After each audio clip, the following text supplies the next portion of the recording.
Alright, so this video is going to be making a value scale. I'm going to be doing two different versions. I'm going to do the blending, which is the pressure of your pencil, and then I'm going to do cross hatching. Okay, so remember, you can do mechanical pencil. It might be a little bit tougher because mechanical pencil is so thin. It's easier to use a wooden pencil. You can use one of these like fancy drawing set pencils if you want, but if you have the HB, that's basically like the wooden number 2 pencil. Okay, so to start out, I'm going to draw a rectangle. Remember, it doesn't have to be perfect. Okay, and then I'm going to section off this rectangle into, let's do 5 sections. Okay, so we're gonna add 4 vertical lines so that we have 1, 2, 3, 4, 5 sections. Okay, now I'm going to mark. Obviously this third one here is the gray, so this is our middle. All right, and then we have to mark our high key and our low key. So just depending on which way works better for you, I like to do my darkest on the left and then my lightest on the right, only because as I'm moving along, I won't get my hand all dirty. So darkest color is going to be here, which is the black. Okay, and this is going to be our low key because it's the darkest values. All right, think of it as you're turning the knob down and up on your light switch, because you can dim it. So when you go low, it dims it dark, and when you go high, it dims it light. All right, so this is going to be our white over here on this side, and this is our high key. Okay, all right, so I like to start with my hardest pressure first, like I said, because it doesn't get my hand as dirty. All right, but remember, you have to change the pressure of your hand as you are pressing with your pencil all the way across. Since this one is white, I'm sorry guys, I have gray paper so you can see it on top of my white desk, but since this is our white section, you don't have to shade anything in that one. Okay, so we're gonna start with the darkest. So here comes that movie magic again.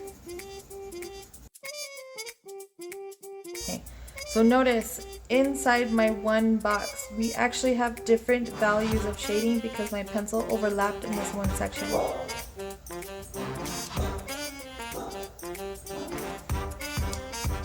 So we have to make sure that we have the same pressure and that our pencil doesn't overlap. So what I'm going to do is I'm going to kind of go in here in a different direction, and I'm going to just make sure that it looks all the same shade. So changing the pressure of my pencil as I'm adding to this value here to make it all the same shade.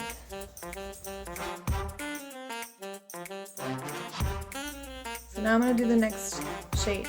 So this shade has to be lighter than this one, but darker than my middle gray. So if I want to, I can actually draw the gray first.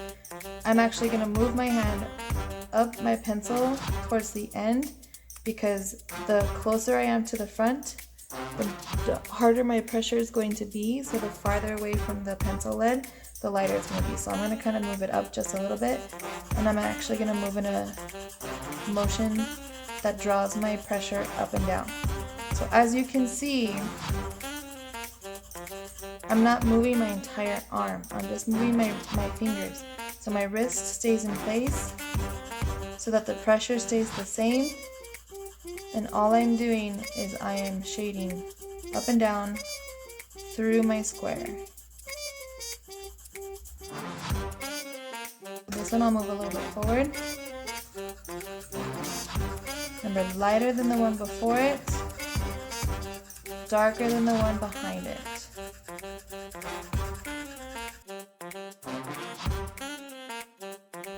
I'm going to go back over this one because it's a little too light.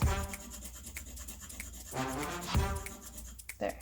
Now we can see that contrast. We can see the two differences of these values that are next to each other here, and the two differences of these values of the next values here. So be careful, because we still have this portion here that's fairly similar to the one before it. So I'm going to shade one more time over this section.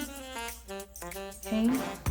Right, so now we do our next section. So again, I'm going to move my hand up my pencil and I'm going to shade up and down. Okay, so now we have our value scale. So our low key values, which is our darkest values, and then our high key values, which is our lightest values. All right. The second value scale that I'm going to create is going to use cross-hatching, and I'm going to show you the easiest way to create this cross-hatching is just by adding different direction of lines. So I'm going to draw my value scale again.